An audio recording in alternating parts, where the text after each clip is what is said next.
Welcome to Spenelli Speaks.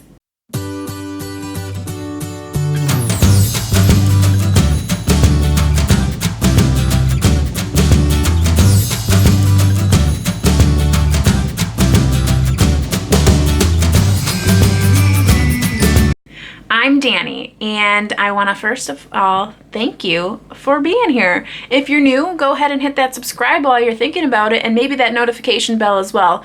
I would love for you to join me in my journey here on Booktube. I have been here for about 2 months, and I am steamrolling ahead with new videos and new content, and have been having a blast, guys. It has been so much fun. I am so thankful to this community because I have read more books in the last 2 months than I probably read all year, and it's just such a blessing to be part of a community that, you know, really strives to uplift those within that community, which is the sole purpose of why I'm here. So thanks again for watching. Today I'm going to be doing my 2020 goals. So these are my goals for the year for 2020, and I have a lot of different kind of goals. I am going to be kind of talking about my Booktube goals for my channel, and I'll also be talking about my reading goals, which kind of coincide with the channel goals, and then also some of my own personal goals, which are fewer, I'll tell you that. I tend to not make a lot of goals for the year because I feel like I tend to not really achieve many of them, so then I'm disappointed. And in the words of Dodgeball, isn't it like I don't make goals or something like that? I'll have to look it up. I don't know why I just referenced that. Anywho, so these are not in any particular order, and I probably could have done better of prepping that so that they were in a particular order, but I just wrote them down as I was going. So these are my goals, and I tried to stick to 10 because I feel like that's more achievable for me. So my first goal is for the channel and for my own reading goals. So I would like to read 100 books in 2020. Now that seems like an awfully steep goal for someone who just started, but you know what? Go big or go home. Some of you guys out there are reading 20 books a month, and I'm just like, how do you do that? I'm not gonna be able to do that. So I'm gonna stick to a nice little 9 books per month. That should get me to at least 100 by the end of the year. Some I may be able to do more on. And I know for some of you too, maybe you're doing a short story, you're doing a smaller book. I tend to just read full-length novels, so that's why mine will probably be a lot smaller. And will I make that goal? Maybe. If I don't, will it be the end of the world? No. I think anything over 50 is going to be like, whoa, super exciting. So I'm going to go ahead and stick with 100 and hope that I make it. So that's going to be my goal there. And within those, 100, I really have, ideas of the kinds of books that I want to read. So kind of going along with that, I know in here somewhere I have read more books off of my actual bookshelves. So this is only one of my bookshelves, and I don't know if I can show you guys, but you can see like it is just stacked real, like there are a lot of books, and it goes even higher if you can into my light there and then up. So I mean, this is one of 4 bookshelves. One other bookshelf is this size, and currently that has all of my wedding stuff on it. But if I were to remove all of that and reorganize all of my current books, it would be full. And then I have another one in my bedroom that has a lot of the books that are kind of my favorite books and that kind of thing. And then I have another shelf downstairs that has all children's or middle grade books on them. And then, oh my gosh, I have more downstairs. I have some in the basement, which are more like academia books that I just don't have moved up here yet because I was down there in the basement when I was doing all my schoolwork. So a lot of those books are down there. So I have a ton of books, which brings me to one of my other goals, which is to reorganize my guest room, which is the room that I'm in now. I'm kind of in one of the corners where this bookshelf found itself. And I would really like to reorganize this room so that I can bring more of my bookshelves into this room, so that one, I can have a nicer visual place for you all to meet with me, you know, twice or 3 times a week, but also to kind of have a room of my own, to have like a room where I can come and I can work on all the stuff. I currently do not have my own like office or real space to do anything like that, so I've been kind of commandeering this corner of the room for that. So I'd like to kind of build off that a little bit more. I'd like to maybe build shelves on the wall to make more of an aesthetically pleasing. Oh my god, I have books on the piano too. I have books everywhere, guys. I'd kind of like to make this room more of a library-esque room. So that's going to be one of my goals, and I'm really hoping my fiance can help me with that. He's been talking about it for a couple months now. I just want it as a guest room too, because, you know, we do have guests that come over, and I would hate to not have somewhere where they can go. And he's talking about taking it down to the basement, but I mean, I wouldn't want to be in the basement, but I mean, there is a bathroom down there, so I mean, I don't know. But that's one of my goals, is to make this room more aesthetically pleasing to my taste with all of my books. And then you guys can reap all of the benefits from that. As far as my channel goes, I wanted to join at least one readathon. So I've been seeing a lot of those out there in the Booktube community, and everyone seems to have such a fun time with that. I'm so inconsistent when it comes to what I am reading that I am worried that if I were to join one, I would fail miserably, because I wouldn't be able to keep up with everyone and what they're doing. I did see some tags or readathon, maybe in readathon, there was like Get Shit Done readathon, which I was like, huh, that one's kind of appealing, and I'll link the creators of that below. I believe it was Beautifully Bookish, I believe that was. Oh, I'm forgetting everyone's name all of a sudden now that I'm sitting here in front of a camera. But and then the Naughty Librarian, I think, is the other one that's doing that. The ones that I have seen anyways. So they had referenced that one. There's also the classics community that is doing a readathon to see how many classics you can read in a year. I believe that's Lucy. I'm so bad, guys. I'm sorry. I will link the creators below so you can see who's doing all these fun things. But I thought that one was kind of unique as well. I would like to read more classics. I have read a lot of classics, mainly in school. You know, I have a bachelor's and a master's degree in English, and so oddly enough, I did not read a lot of contemporary during that time. There was a lot of classics, mostly British classics, some American classics, but so I might join that just to kind of get involved. I know in the first, I think, 15 days of January, it's like read as many classics as you can. So that one might be interesting as well. But I feel bad because I feel like I would fail at those just because I kind of have to read at my own pace, and I have to kind of read what I'm currently have in front of me, kind of thing. So I'm gonna try. That's gonna be one of my goals, is to join at least one readathon. And I would like to do more tags, because I feel like the tags are really great prompts, and they take a lot of pressure off of you, especially for me as a small booktuber. I mean, I only have like 44 subscribers, so I mean, there's probably like 4 people that are gonna watch this video. But in doing those tags, I feel like you get more inspiration for future videos, and you kind of reach an audience who may be exactly like you. So that's one thing I do really want to do as well, is more tags. So readathons and tags would be really great. I also really want to grow my channel. I am brand new. I've only been here. This is my, I've done 2 full months. I have been inconsistent, then consistent. I've had fun, and then I've felt like it was a chore, but overall, having such a good time. So for me, the more people that I can reach means more people that will communicate with me and talk to me about books. So I'm really hoping that by the end of the year, and I know this is a really silly goal, but like if I could have 100 subscribers, oh my gosh, wouldn't that be wonderful? 100 people that might see my video and might talk to me about books. That's incredible. So I know you out there, you're probably thinking that's such a dinky goal, like, oh, 100 people, good for you. Like, I would love to try to get 100 people. If I get more than that, oh my gosh, I'm going to have a little party.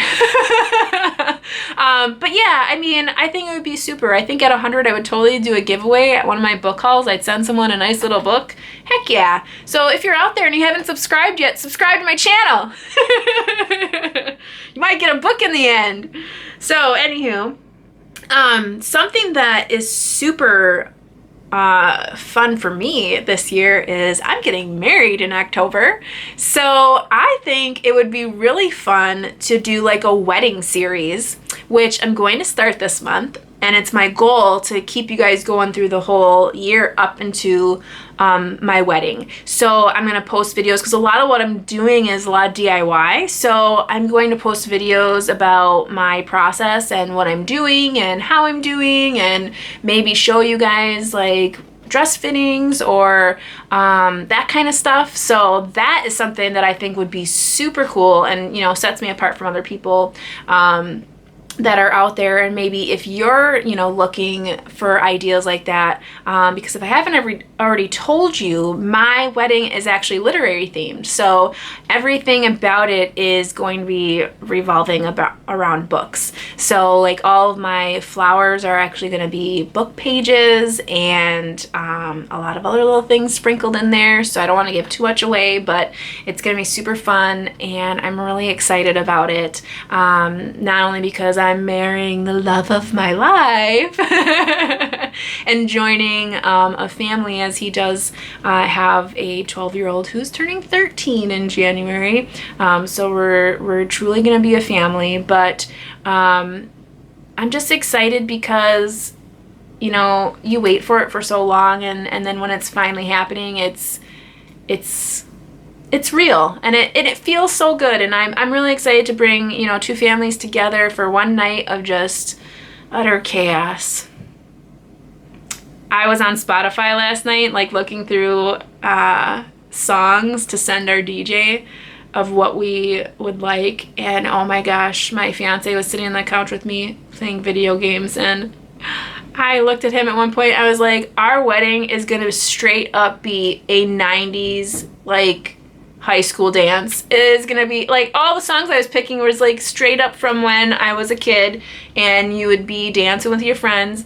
It's gonna be so fun. I'm gonna have a blast. But anyway, so I'd like to do a wedding series that involves everything about what I'm doing to prep for my wedding. So that'll be fun. I also was thinking a fun series that would be cool for me, because I love these books so much, is to reread all the series of Unfortunate Events and kind of reread them, do a full review on them, and kind of talk about it in more depth.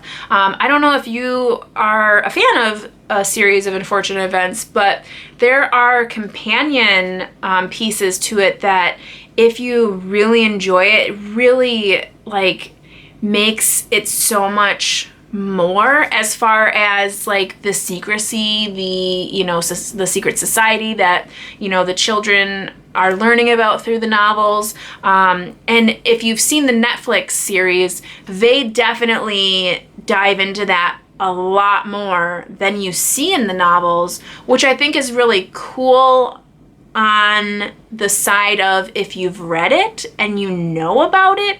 But if you're new to it, like you've never read the books and you're watching the Netflix series, I'm just like, no, you're not allowed to have all this information. You had to have read it.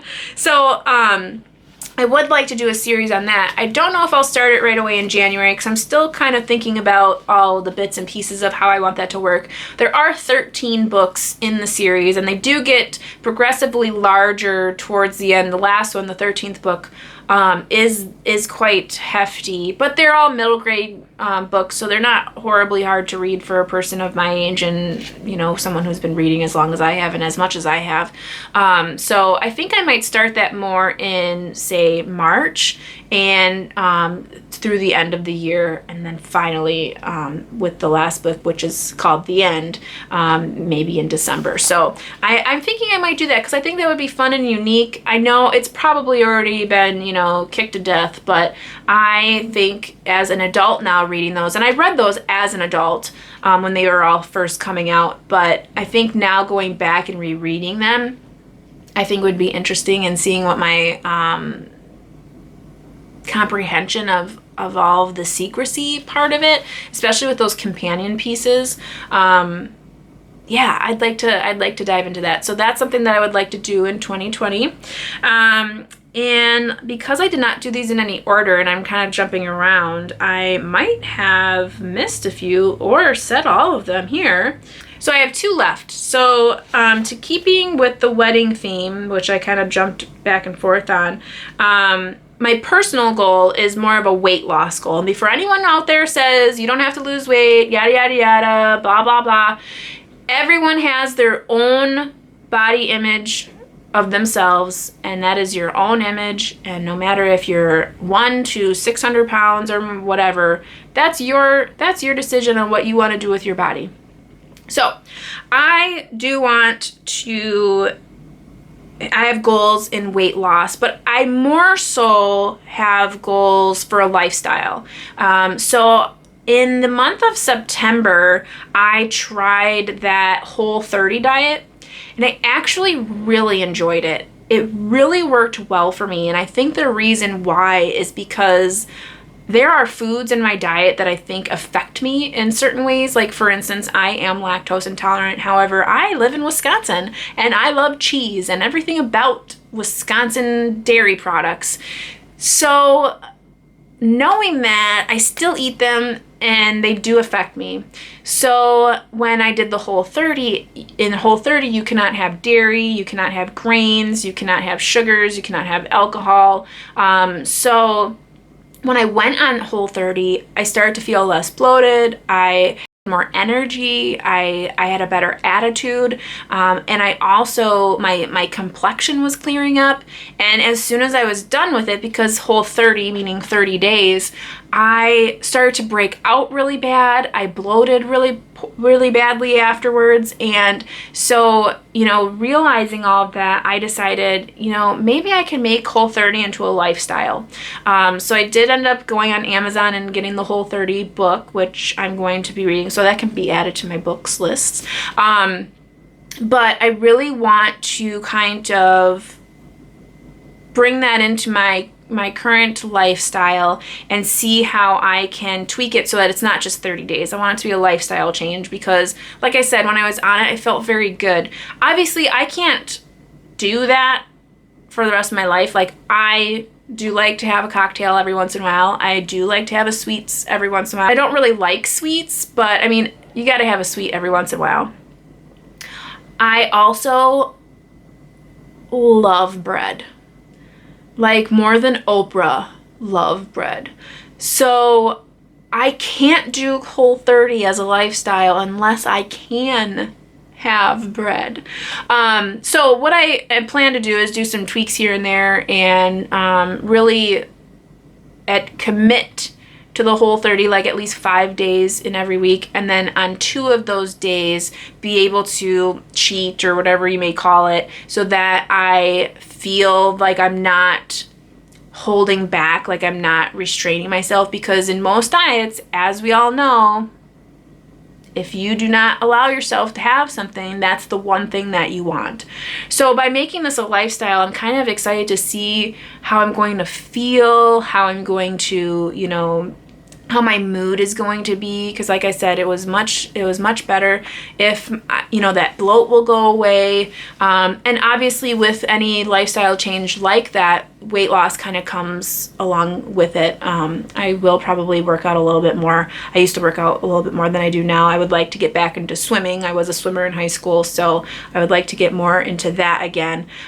So that's going to be my goal. So not so much like heavily on the weight loss part. It's really more so on feeling better and, you know, eating better. And not that I eat poorly now, but I definitely eat a diet rich in carbohydrates, and not so much in the more healthy options. So yeah, so that's my personal weight loss goal.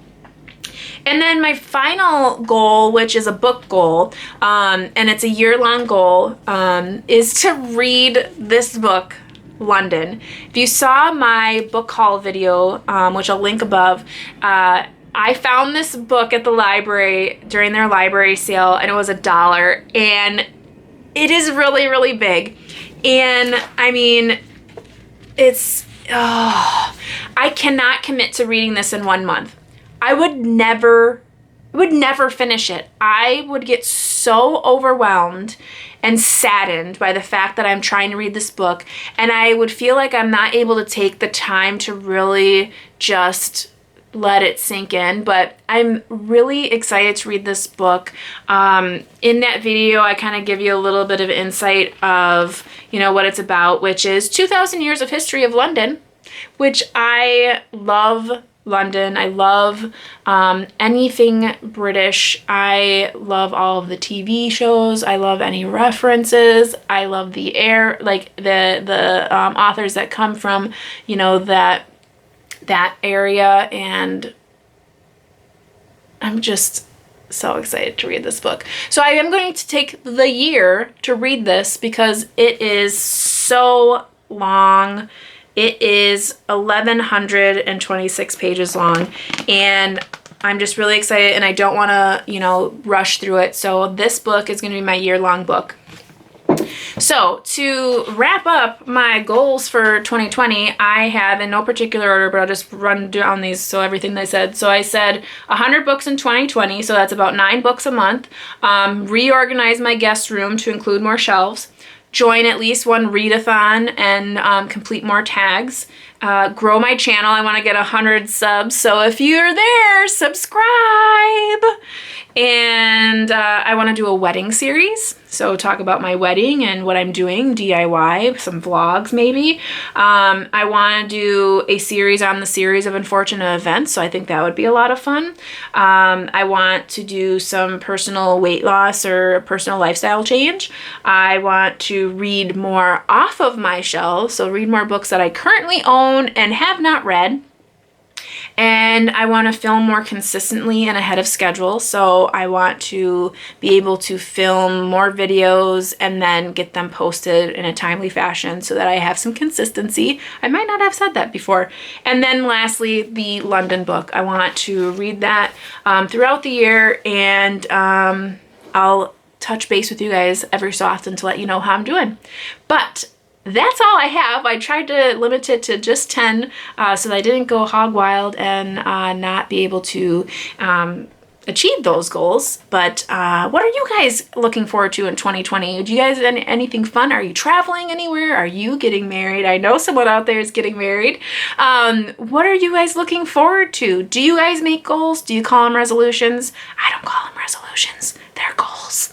Anywho, if you're there and you're wondering, subscribe, hit the notification bell, hit the like button, and we'll see you guys next time. Happy reading. Bye!